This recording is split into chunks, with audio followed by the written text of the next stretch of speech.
Okay, digital artists, it is time for Wall Transform in-class exercise part 2. So you guys remember this thing, and the limitations of this thing, how it handled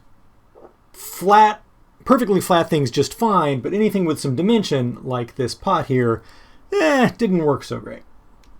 So today we're going to play with that concept again, but in a little more detail, or a few more steps and layers.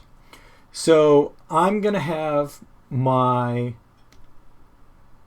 wall that I've drawn, but I've got it broken into separate layers. I've got the actually flat stuff, or really close to 100% flat stuff that projects just a little bit on another layer, and then stuff that projects quite a lot on a third layer. And I'm going to duplicate these.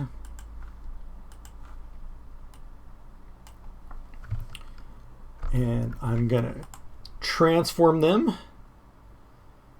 Distort. I've got them all selected at once, so they are all transforming together.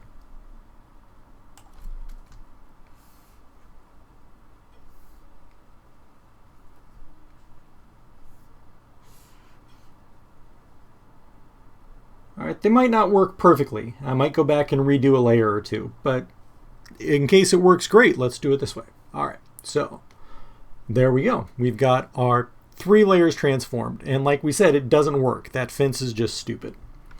But the fence is its own layer, so we can slide that forward. Let's not look at the fence quite yet. This second layer of things that I want protruding, I'm going to grab and slide them sideways just a little. Then I'm going to make a new layer in between those. Get a better brush than this one.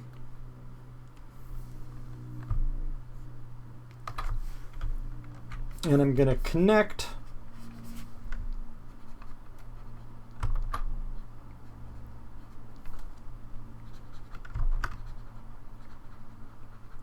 my background and my new elements that protrude a little bit to get some dimensionality that sticks out. And while I'm here, I'll go in and add a little hint of depth to this door. Little hint of depth to this window.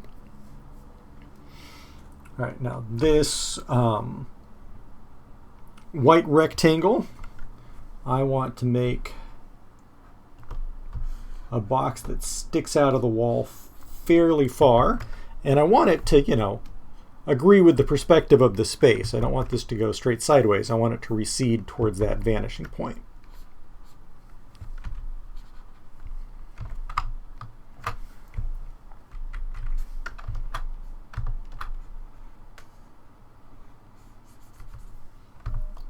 And a little shadow under it. That's way too dark, isn't it? And a little shadow under it. Okay, so that works fine. And what about this fence? Well, we slid it forward, but in doing that, it doesn't agree with the perspective anymore. So I can transform it again and narrow it and try to get it to point towards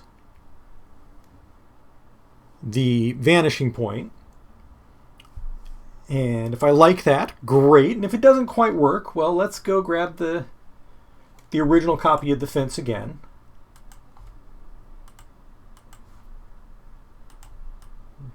Try with that fence one more time. So I'm transforming it. Distort transform. And I'm going to make it point towards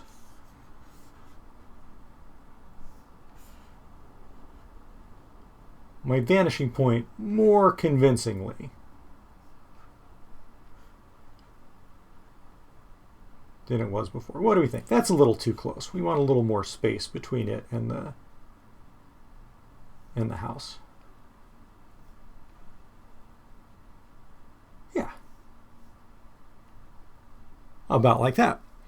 And I can make a layer under this to draw in some dimension. The other neat thing I can do is I can just make a copy of the fence layer. And then, let's say, darken it a little.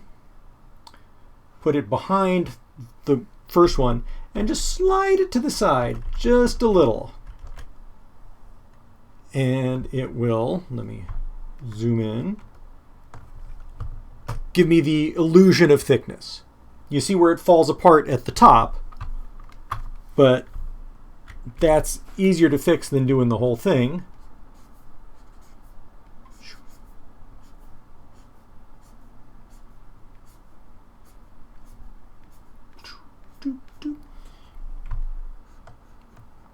And there we go. Got a nice three-dimensional space going. So, I want to show one more thing before we go. Oh, and for this exercise, it's fine if you just do one wall. You don't have to do two walls, as long as the wall has 3 layers of depth. And yeah, your choice how far they out, like how far out they go. You don't need to do anything as far out as a fence if you don't want. Okay, so next idea.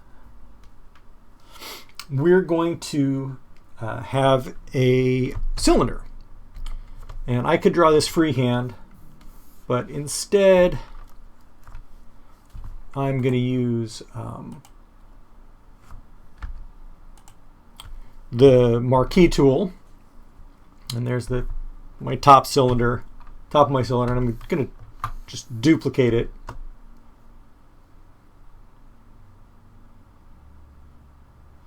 And since it's further away from the horizon, it should be thicker, wider. I'm seeing more of it. And then, the sides of my cylinder. Boom. So it's a transparent cylinder, and if I erase the back half, there we go. Look, we've got a cylinder. And I want to take a poster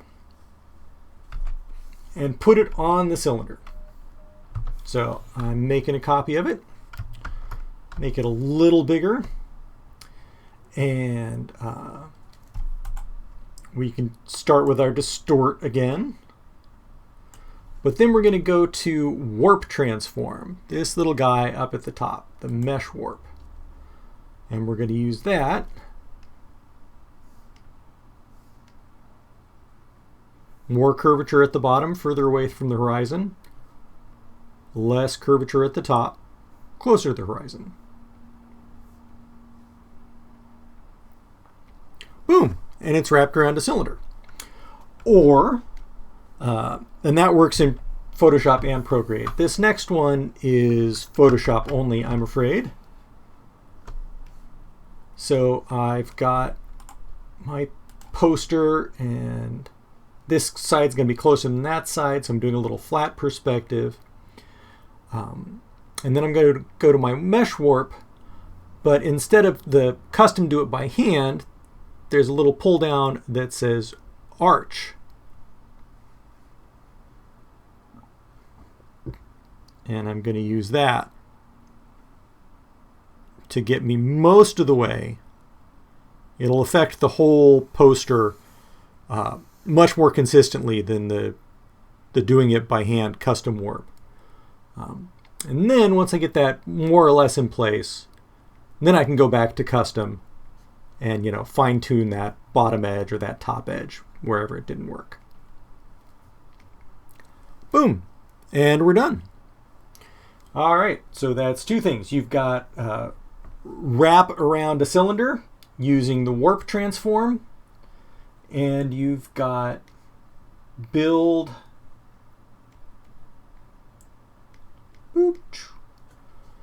a wall that has some three-dimensionality using your distort transform.